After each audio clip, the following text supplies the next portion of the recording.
So, hi everyone. So, today we're going to talk a little bit about using in-text citations and how and where they go when we are writing our body paragraphs. So, adventurers always check in before exploring. I am feeling personally pretty good today, even though the weather is a little weird and a little cooler than I would like. We are 2 days from spring break, and that is exciting. So when you open this pear deck, this is the same one that we looked at in class. We've got Writer's Workshop body paragraphs. Now you'll notice two different themes in here. One is this fruit theme, and the other is a wood theme to it from a different presentation that I had used before. So I kind of squished them together. So if you notice two different themes going on here, I do apologize. So this is just our check-in here of like what's filling your bucket today and what is draining it. For me, I will go ahead and do this as well.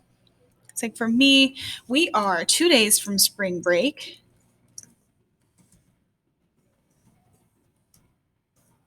Which is exciting, I believe. So I'm going to move this up here. There we go. And something that's draining my bucket. The AC in the classroom is still broken, which is a sad time. I'm very glad that we have the portable AC unit in here, but I do have to turn it off in order to record these. So it gets a little toasty in here by the end of these video sessions. So here, when you get to this slide, it's going to ask you, what is one thing you already know about body paragraphs? This could be something simple, like I know that body paragraphs are in the middle of the essay. Oops. Maybe I know that body paragraphs have evidence in them. Maybe I've heard this before. Like you can add as many responses as you would like, but I know that body paragraphs are in the middle of the essay, and maybe that's what I'll go with. So here for my brick and mortar students, this should look familiar. You will go to Google Classroom, and under the classwork tab, you're going to scroll to this week and find sources. This is when we gathered our sources on March 16th. So you're going to open your sources doc, attach that assignment, and then take out your sources paper in your folder. And when you have done that, and when I have done that, I will take this kitty and I will put it in the cat bed. Because that is where we are going to be able to take our notes. We're going to make sure we don't lose them, and we're going to have them on the back of that sources sheet organizer for us. So in body paragraph 1, this is where we're going to have our background information. This is the paragraph where you're going to explain to the reader what your challenge is, who it affects, and when and where it may take place. So think about the challenge that you have chosen that teens face in the world. And you need to tell me as much as you can from your sources what it is. Where does it start? Maybe if there's a cause for this.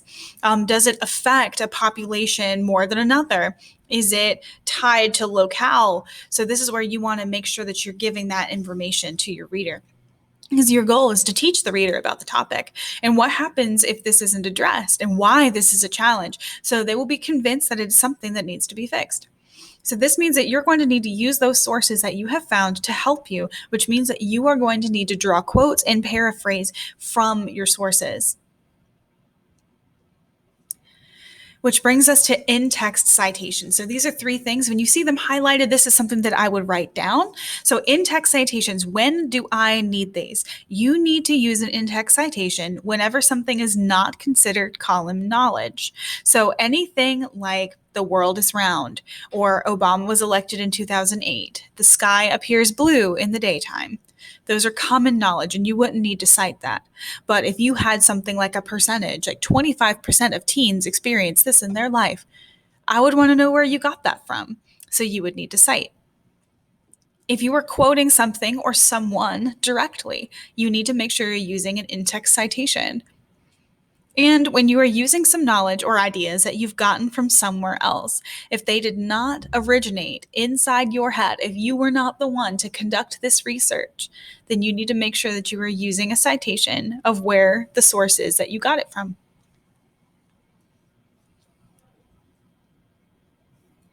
Now, what do they look like? So when you think about citations, a lot of people immediately think about the works cited page. In-text citations are linked to that, but they do not look like that. So here's a couple examples of it. You can see them with the green squares or rectangles around them. The author stated, "I tragically ran out of cheese in 2010, just minutes before my big graduation party." And you have in parentheses, Wooten 1, end parentheses, in period. That's one way to be able to use them. Now, same situation of the story going on here, but this is a different way to quote this between quote and paraphrase. The author mentions that she ran out of cheese right before her graduation celebration. Again, parentheses, Wooten 1, close parentheses, and period. So notice that the period comes outside of the parentheses, not on the inside. So take note, where are these citations above? So I'm going to go ahead, I'm going to grab my pen tool here, and we're going to use green. So think about where they occur. Are they up here at the front? Not really. They are not even the middle either. You'll find that in-text citations occur at the end.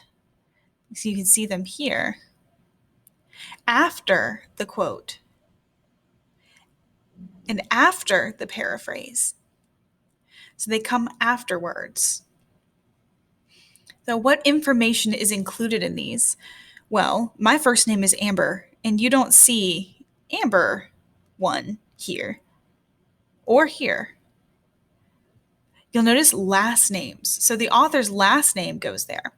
And now that just leaves us about this weird 1 that's floating around. I can go ahead and fill you in on this one now. That 1 is actually a page number. So if you were to use a book source or a magazine source or even a journal source, that's what you would find. If you drew a quote or paraphrase from page 1, you would need to make sure you were telling your readers where you found it.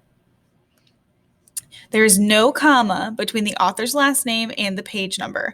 Commas here will make English teachers cry. It will also just make you look in bad form. So how do you introduce a quotation? Quoting your source is great. Paraphrasing is generally better because it can help protect you a little bit more from plagiarism, but quoting is just fine. But it's in poor form to have your writing look like this. So if I were to say, Miss Wooten was obviously very upset on this day. Where can I buy more cheese at this hour? Wooten 2. She decided to go to the store. What we have here is known as a dropped quote. So if you hear somebody call it a dropped quotation or a dropped quote, it means exactly what it sounds like. You're dropping a quote in the middle of an essay, in the middle of a sentence, in the middle of a thought, without integrating it either into the sentence that precedes it or leading it in with the one that follows it. So this is another one of those things that doesn't just make English teachers cry, but it is something that can be very irritating, and not just that, but confusing. So what I mean by that, let's take a look up here. Miss Wooten was obviously very upset on this day. Where can I buy more cheese at this hour? Wooten 2. She decided to go to the store. Who is speaking here? You might come off the bat and say, well, Miss Wooten is speaking. Where does it say that? This is a citation. That just means that I wrote the book that it's in. That doesn't mean that I was speaking. Miss Wooten was very obviously upset here, but that doesn't mean she's talking. This is why dropped quotations can be very confusing and misleading. So you need to make sure you avoid these as much as you possibly can. Now, this is very easy to do because we have these things called signal phrases. So just like we're in our cars and we are changing lane signal, you're using a signal phrase to indicate that you're introducing a quotation.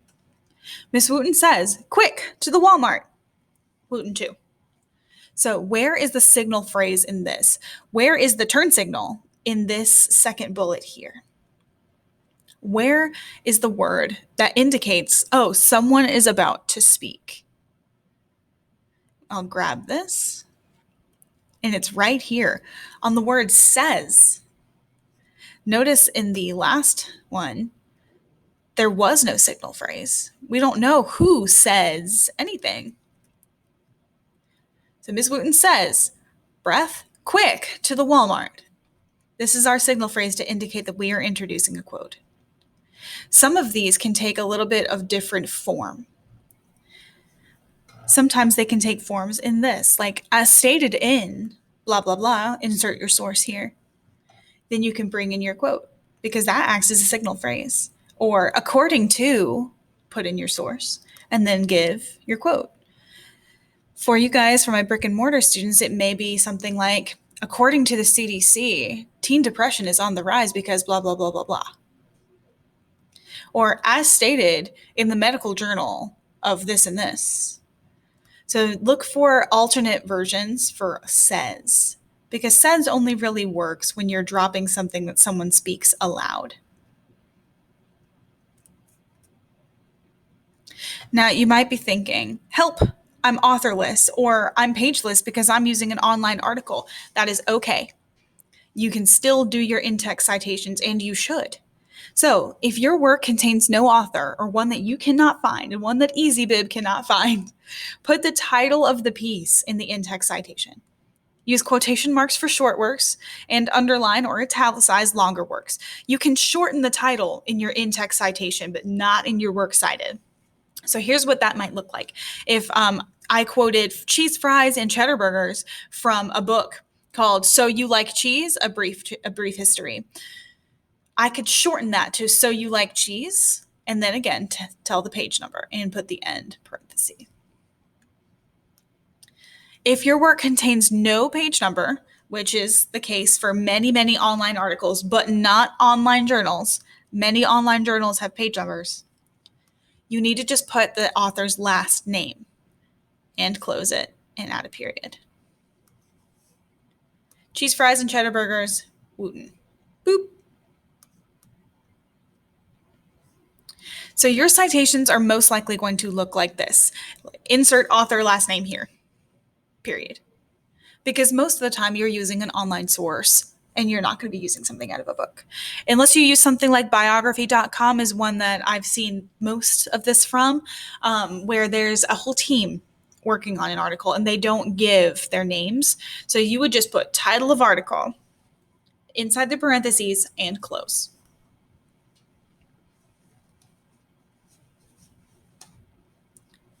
So for your body paragraph number 2, this is your counterclaim and your rebuttal. This is where this takes place. This is where you're going to acknowledge the opposing side of your argument, the side that does not agree with you. So just like we brainstormed yesterday on our sword and shield papers, what might someone who disagrees with your argument say? And then you're going to refute it. So include a concession, which is where you partially agree with a piece of their argument. You don't have to agree with the whole thing, just a little piece, and then use your sources and reasoning to help you prove them wrong. So here's an example of what this may look like. Let's say that I was writing about teen stress and how I think that this is the greatest challenge that teenagers face in the world. Somebody may disagree with me and say that stress is just part of life and that they need to learn to cope. Okay, I might respond with, while it is true that learning to cope with stress is part of everyone's life, we should take teen stress more seriously because, and then I would give my reasoning. So this is how you can use a concession. You're agreeing with a tiny piece of the argument from the other side. And then you're bringing in your sources and your reasoning to prove that you are still right. So how much am I writing? You might be asking yourself, how much does Miss Wooten want me to put on this paper? So you're likely going to have about 4 sentences per paragraph. Most are going to be between 3 and 5. And with a quote in there, you should hit about 4. So you're going to have about 8 to 10 sentences in total for both of these body paragraphs. And that's easy peasy. So now you're going to go to Google Classroom. You're going to go under classwork and scroll to this week to find body paragraphs. You're going to open your Google Doc that's attached there, and you're going to drag the cat to the cat bed to let me know that you are ready. And for those outside of my brick and mortar classroom, thanks for watching. And I hope this helped you out a little bit with MLA in-text citations.